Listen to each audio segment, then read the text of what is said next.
Hello my lovers of horror, today I'm going to be reacting to a video from Don't Scare Claire called Ireland's Most Haunted Loftus Hall Visited by the Devil ? If you guys haven't already, please go and check out Don't Scare Claire. I will leave a link to her YouTube channel down in the description down below. And guys, I live in Ireland and I've heard about the Loftus Hall, so I would love to see what Don't Scare Claire has to say about it. Let's get into the video. Out on the Hook Peninsula in County Wexford in Ireland, there's the imposing structure of Loftus Hall, standing high on the cliff face overlooking the crashing waves below. Despite this foreboding atmosphere, it's a stately looking building once home to a noble family. But as the legend goes, it was allegedly the home that the devil himself used to take shelter from a storm in the 1700s. Since that infamous night, stories of a ghostly woman forever wandering the halls have been frequently reported, as have the reports of other paranormal encounters that have continued for hundreds of years, making Loftus Hall potentially one of the most haunted houses in Ireland. Go and check her out, guys, please, if you haven't already. Before we even get onto Loftus Hall itself, we need to talk about the Hook Peninsula, because that whole stretch of coast along South Wexford, it's dangerous waters. It's not known as the Graveyard of 1,000 Ships for nothing. Notoriously bad weather, and it's the Atlantic Ocean, so very treacherous. But the thing is, it's a convenient little route to go between Ireland, Britain and the continent, so must kind of thing. In 1170, the Anglo-Normans decided they wanted a slice of Ireland for themselves. And when I say slice, I mean this Anglo-Norman invasion of Ireland was kind of the kick-off point of centuries of Irish colonisation by the British. These Normans had come over from England after beating the English in 1066 and were looking for their next conquest. In May of 1170, they'd landed in County Wexford and had slaughtered 3,000 local men. That's a lot of blood staining the land about 3 miles away from where Loftus Hall is now. But back then there wasn't a building until one of those invading Normans, a guy called Raymond le Gros, also known as Raymond Fitzgerald, decided it would make a nice spot for a castle. Whether he was awarded the lands for his courageous part in beating back the savage native Irishmen, and if you can't tell, that is sarcasm, or whether he'd just taken them for himself because he and his men killed anyone that was going to tell them no, we just don't really know. But this first castle was called Houseland Castle and would be where Raymond would live the rest of his days and eventually die. By 1350, the family name had kind of morphed from Raymond into Redmond, so now they were known as the Redmond family. And they rebuilt their family home on the site of the old castle and called it Redmond Hall. Again, another few hundred years passed and generations of the Redmond family continued to call the hall their home. But by 1649, Oliver Cromwell was on the scene. And you might remember Oliver Cromwell from historical exploits such as the English Civil War, Charlie loses his head, or the Puritan who stole Christmas. And the Cromwellian conquest of Ireland was particularly brutal. Lots of death, lots of suffering, eventually culminating in the English taking land off the Irish Catholics and giving it to English Protestants. By that time there was a guy called Alexander Redmond living in Redmond Hall, and even at 68 years old he was there defending his family home. He succeeded in beating back Cromwell's men and carried on living in the house, eventually died, and then passed it on to his son Nicholas Redmond. New waves of soldiers came to try and force the Redmonds out. This has been your family home for centuries at this point. You're going to be doing all you can to try and keep it in the family. But eventually, after successfully defending his home against these soldiers, Nicholas actually surrendered. And surrender meant automatic forfeiture of your estate. Because he surrendered though, they went easy on him and he was able to continue living in Redmond Hall until his death in the early 1650s, but after that, it's eviction time. The Redmond family were out and the estate was given to Sir Nicholas Loftus, an English planter, which basically means that where the Irish land has been confiscated and given to the colonisers that have come over from England. And it was Nicholas's son Henry who was the first Loftus to move into the hall in 1666. Obviously, you may want to start distancing yourself from the history of the hall, you've basically just been given someone else's ancestral home just because you were born in the right country at the right time and you practiced the right religion. And so at this point, the hall was renamed to Loftus Hall. And the Loftuses basically pick up where the Redmonds left off, it becomes their family home and generations of the Loftus family grow up, live and die there.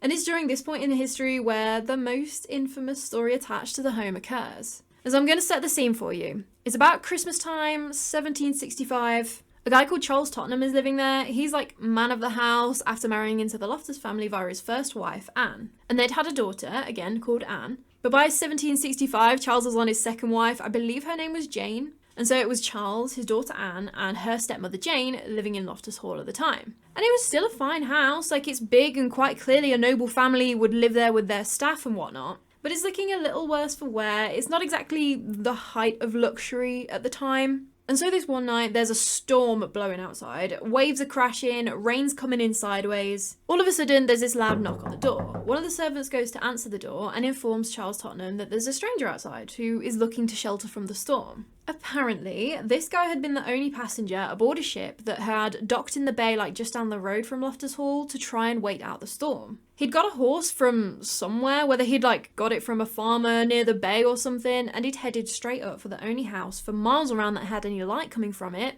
Loftus Hall. And this guy, apart from being drenched, he's well dressed, polite, well spoken, and so Charles Tottenham invites him to stay for a few days, like, wait for the storm to pass. Anne Tottenham, the daughter, is instantly obsessed with this guy. It's the most excitement she's had in her life, this tall, dark and handsome stranger knocking on the door in the middle of the night. And he's charming. What's not to love? Apparently her father, Charles, he's quite a cold, unfeeling man, so not a super supportive father figure, which I guess wouldn't have been an unusual family dynamic of the time. But then Jane was also not particularly friendly or pleasant. So just think of any fairy tale trope about the evil stepmother, and apparently that's what she was like. So it wasn't a great atmosphere for Anne to live in, quite a lonely existence, and this may have been part of the reason why the stranger was the best thing since sliced bread, One night after the stranger had fully ingratiated himself with the family, they're all totally comfortable with this guy at this point, they're playing cards. Lady Anne apparently dropped one of her cards, and when she bent down to pick it up, she happened to look over to where the stranger was sitting and saw 2 cloven hooves, where the man's feet should have been. Naturally, she screamed. Everyone's a bit like, what's going on? This stranger, realising he's been rumbled, he shot through the ceiling of the room, up through the 3 floors of the house and out the roof in a fireball, leaving behind nothing but a burning hole in the roof and the smell of sulphur. According to the legend, that hole could never be repaired until the house was fully restored a bit later on in the 1870s. But after that night, Anne Tottenham was inconsolable. And here's where the story starts to get real murky. Apparently, she retired to the tapestry room, which was her favourite room in the house, and would refuse to leave it, instead choosing to sit by the window, watching the ocean, waiting for this stranger to return. Whether it was her choice or not to stay in the tapestry room, that's the bit that's unclear. Because there are some versions of the story that say that because Anne was in this totally catatonic state, clearly suffering with some mental health issues after this experience, Charles actually locked her in the tapestry room, just to keep her hidden away. Because they were still a noble, well-to-do family, mental illness was not something they wanted associated with the family name. Crazy is not the Tottenham Loftus brand. So while Anne was locked in the tapestry room, there were apparently weird things starting to happen. It's said that there was some manner of poltergeist activity apparently going on at this time, but it doesn't specifically say what. I'm gonna guess noises, random things moving around and all of that. But as well as that, there was apparently something so evil and otherworldly going on in the house after this that they had trouble keeping staff. One report said at night that you could hear the hooves of a horse galloping around the hall, as if the devil has come back on his horse and is trying to get back in. The family were apparently at their wits' end with what was going on. There was just so much activity. And so the Tottenham family did the unthinkable. They called in a Catholic priest. See, this is still during the time of the penal laws in Ireland, where it was illegal to practice as a Catholic priest. So this devoutly Protestant family calling in help from the Catholic Church, that's a big deal. And kind of gives a bit of an indication about how this family was feeling at the time as well. And at least this part of the story is actually documented. There was a letter written by the bishop to a Reverend Thomas Broaders, instructing him to go to Loftus Hall and perform an exorcism on this house. It took several days for Thomas Broaders to do the best he could. The activity was obviously ramping up around him. He was trying to perform this exorcism, but eventually he managed to drive out the evil forces in most of the house, everywhere but the tapestry room. Was it something to do with the fact that Anne Tottenham was still in that room? Because she was still alive. Was it that the door was locked so he just couldn't get in there? That's something that's kind of glossed over in all the versions of the story that I found. But either way, as far as he was concerned, that was as good as it was going to get. Job well done, and he headed off. And it's even now written on his gravestone after he died in 1773 that he did, quote, good for all and banished the devil from Loftus Hall. Apparently the activity did subside after the exorcism, and Anne continued to either confine herself or be confined to the tapestry room until she eventually died in 1775. The story goes on to say that when she died, she had been sat with her knees tucked into her chest under her chin. and that she'd been sat like that for so long that her legs could not be straightened out afterwards. And so obviously after she died, she was interred at the Tottenham family mausoleum. In the 1940s, this mausoleum was vandalised and the door was broken down. I mean, like, really, who does that? But anyway, apparently, when workmen were called in to seal up the door, they found an unusually shaped coffin. And so the way that they described this coffin, it had like an upward slant to it. Like, it wasn't just one of those flat oblong boxes that we all end up in one day. Which makes the whole detail about her not being able to lie flat a little bit more compelling, doesn't it? Or maybe it was because she was locked in that room, no one found her, and rigor mortis? Aside from the fact that there's no record of this discovery in the 1940s, no names of workmen or anything, so grain of salt.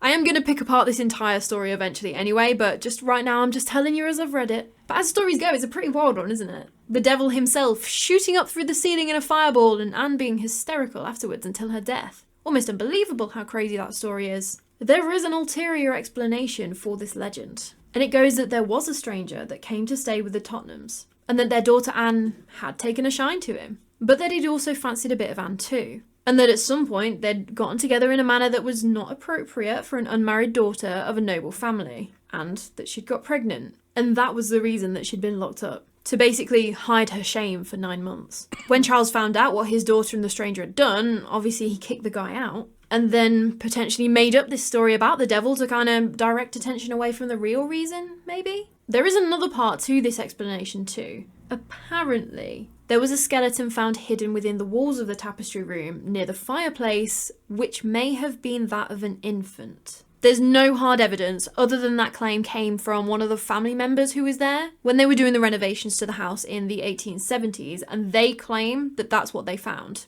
But it makes you think, doesn't it? If there was a skeleton in the wall and it was a baby, did they die naturally? Was it taken care of out of fear of appearances? Or was it because it could have been the spawn of Satan? We don't know. But in both sort of versions of this story, it seems like Loftus Hall started experiencing paranormal activity after this encounter with the stranger. Even fast forward a couple hundred years, people are still talking about it. So by the 1870s, the Loftus family, they're still living in the hall, and now the Most Honourable John Henry Wellington Graham Loftus, the 4th Marquess of Ely, he's man of the house. And it's during this time, between about 1872 and 1884, where he does major renovations to Loftus Hall, including filling that hole in the room that the devil shot out of, allegedly. So it depends what sources you read. Some people say that Loftus Hall was completely demolished and built back up on the same foundations. Others say that it was just major renovations. But either way, these renovations in the 1800s resulted in the hall that still stands today. And yeah, he wants to modernise Loftus Hall, bring it up to spec for the grandeur of the time. He's commissioned this super grand staircase that took something like over a decade to make. Home, guys. And apparently there are only 2 others like it in the world. One in the Vatican and one at the bottom of the Atlantic Ocean on the wreckage of the Titanic. Although I couldn't really find like anything about that. And then also Titanic's sister ship, the Olympic, her staircase is very similar, thought to be modelled on it, so I don't know. But either way, very fancy staircase. As far as staircases go, that's very fancy. But the reason he's gone to so much effort, he wants to marry into royalty. You see, his mom, Lady Jane Hopevere Loftus, was a lady-in-waiting for Queen Victoria. So he kind of got like an in with the royals. And Jonathan, he's got his eye on one of Queen Victoria's daughters, Princess Beatrice. He'd done all of this major and expensive renovation work to the family home in the hopes that he could impress Queen Victoria enough on an upcoming visit to give her blessing to marry Princess Beatrice. But it wouldn't quite work out. Queen Victoria got wind of the devil's visit that had apparently happened in Loftus Hall in the 1700s. She didn't really believe in all of that nonsense, but she knew that her husband, Prince Albert, loved a good ghost story. And she didn't want him being all distracted from the main reason of the visit to, experience the history of the place. So she cancelled the trip. John would actually die not too long afterwards anyway, without an heir. Obviously, he'd never got to marry into the royal family and produce one. And so the hall passed to his cousin, who put it up for sale. Because those renovations had been so expensive and there was quite a lot of debt still left over. And so in 1917, it passed out of the Loftus family and it was brought by an order of Benedictine nuns who used it as a convent. It looks like they didn't stay for a super long time. A lot of sources were saying that they left quite quickly. Some people were speculating that it just must have not been fit for purpose, whereas others were obviously going along the route of, it must be haunted and that's why they didn't stay. But after that, the Rasminian sisters, who were another order of nuns, they moved into Loftus Hall and started up a school for girls who were interested in joining the order. Look, he's come back. During this time, when there were nuns living in the house, there seems to be some reports of nuns dying on the property. But this information comes from Ghost Adventures, so grain of salt. Although they were interviewing Adrian Quigley, who owned the house at the time, so maybe? I don't know. Apparently, there was a nun that died mysteriously on the back staircase, and after that, the nuns put what looks like an outline of a cross on the floor. Then there was also a report of 2 nuns that drowned in the bay behind the house, and that now all of these nuns are buried on the grounds of Loftus Hall. But again, only Ghost Adventures claim that, so pinch of salt. After the nuns, a couple called Michael and Kay Devereaux bought the hall in 1983 and reopened it as Loftus Hall Hotel. They had big plans for it to be this huge luxury boutique hotel, and I mean, they did manage it for 10 years. Unfortunately, Michael passed away, apparently in the hall itself, and by the 1990s, the building was abandoned and in a bit of a sorry state. It was falling down, there was holes in the roof where rain was getting in, it just wasn't great. And it was going to cost millions to fix up, so no one really wanted to touch it. That was until 2011 when the Quigley family took it on and basically poured their heart and soul into saving Loftus Hall. They did major structural work, got the building safe and secure again, and actually started offering guided tours of the place. Kind of operating it as a visitor attraction, like let paranormal investigators in, like all of that. They then sold it in 2021 to this hotel developer. And it's still closed at the minute as of 2024, but there's rumblings of what's going on with it. It looks like they've redone the outside and sort of like given it a breath of fresh air, and they've also changed the name. Is it in an attempt to separate from the history and potentially paranormal? Maybe, or is it just their brand? But it is now apparently going to be called Ladyville House. And when it eventually opens, it's going to be a 22-bedroom luxury 5-star hotel. Which, I mean, fair enough. Like, it's a good way for old houses like this to make an income so that they can survive for another 100 years. It just means that there's probably not going to be any opportunity for any further paranormal investigation. Big boutique 5-star hotels don't tend to want to bring attention to ghosts. But maybe you don't need all the gadgets and gizmos. Maybe the guests just staying in the hotel will experience weird things going on. Because while the exorcism did help to seemingly dampen down the more negative experiences, the activity never fully went away. Obviously, Anne Tottenham herself passed away in 1775. I'm gonna go out on a limb and guess she died in the tapestry room.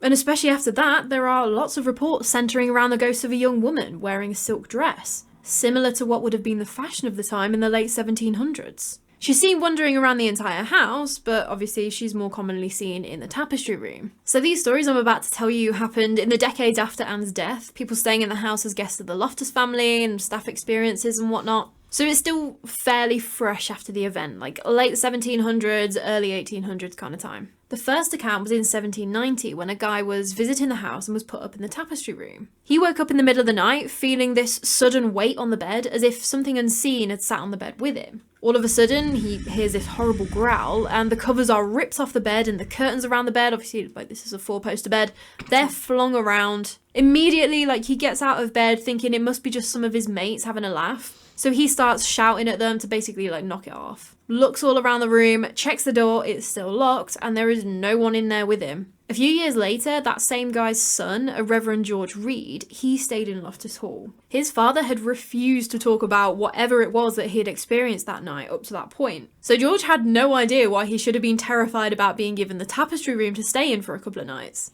So he was sat in bed reading on the first night and he noticed the door open. Standing in the doorway was the ghostly figure of a young woman. She proceeded to float through the room before disappearing near a wardrobe. And despite how very not usual this was, he doesn't really seem to have thought much of it. Like, he just went to sleep, no problem that night. The second night, again, the woman was floating through the tapestry room. This time he was a bit more prepared and he kind of lunged forward to grab her in a kind of got you now, what are you doing in my room sort of thing. But where he should have made contact with this woman, he just went straight through thin air. Over the years, so many people staying in that room reported the same thing. The figure will open the door and glide towards the wardrobe. Some people will also hear the growling, and others will even have all their stuff thrown all around the room. Like, it's becoming abundantly clear at this point that people staying in the tapestry room aren't going to have a great night's sleep. During the 4th Marquess of Ely's renovations in 1872, that tapestry room was actually turned into a billiards room, which I don't know, seems like the spirit of Anne didn't really take too kindly to. Because after those renovations, the staff would report hearing horrid noises coming from that room at night of all the billiard balls being like bashed about. And so those were the older stories that came about after Anne Tottenham had died. And it seems like almost as soon as she had passed away, Loftus Hall suddenly had a ghost problem. And it still remains, allegedly, incredibly haunted. I mean, it's often talked about as one of the most haunted houses in Ireland, and seemingly with good reason. Pretty much as soon as Loftus Hall was opened up to the public by the Quigleys in 2012, there have been reports of weird things happening. And funnily enough, a lot does seem to be centred around the tapestry room. Everything from cold spots, disembodied footsteps, and even doors opening and curtains moving on their own when there aren't any drafts from the window. Which I know, a lot could be explained away by it being just like this very old house where there may be rogue drafts somewhere else in the house, creaks and bangs and all of that. What's a little harder to explain away is the physical contact. One guest once claimed she was in the tapestry room on one of these tours and she freaked out because she felt someone grab her ankle. Like unmistakable, hands wrapping around your ankle kind of feeling. One 5-year-old kid was once on this tour, again, they'd gone into the tapestry room and he asked his parents, "Why is the man standing in the corner staring at us?" Why do little kids say the creepiest things? But was it that this kid was picking up on a different entity that wasn't Anne Tottenham and was potentially responsible for the more negative interactions in that room? Like the growls and all of that sort of stuff. And there was one story that came out of the interview with Adrian Quigley on Ghost Adventures. There was a tour going on, and it must have been in the evening or something as it was dark, and the electricity went out. Brilliant, this group has just got to the tapestry room and all the lights go out. I would 100% think that was just part of the tour though. They'd got infrared cameras, Yeah, so me back too. at the sort of like security station, staff members could see clearly what happened next. Which was that while this group and the tour guide were waiting for the lights to come back on, one guy on the tour just launched himself at this woman, another visitor on the tour, grabs her by the neck.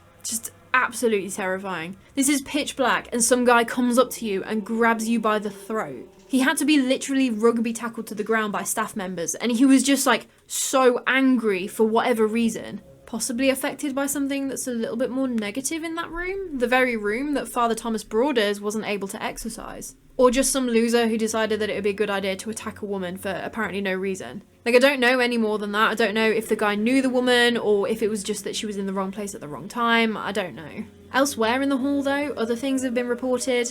Apparently the figure of a nun has been spotted, like a full-bodied apparition. She'll be there standing in front of you one second and then gone the next, like blink and she's gone kind of thing. There have also been the sounds of what seems like organ music captured on digital recorders, which wouldn't have been a sound that would be out of place most likely when the nuns were living there. But then there's the Sacred Heart of Jesus statues. Apparently, whenever they're left anywhere in the hall, they'll all inexplicably encounter an accident, which results in them losing their heads. No idea why. Coincidence? Maybe.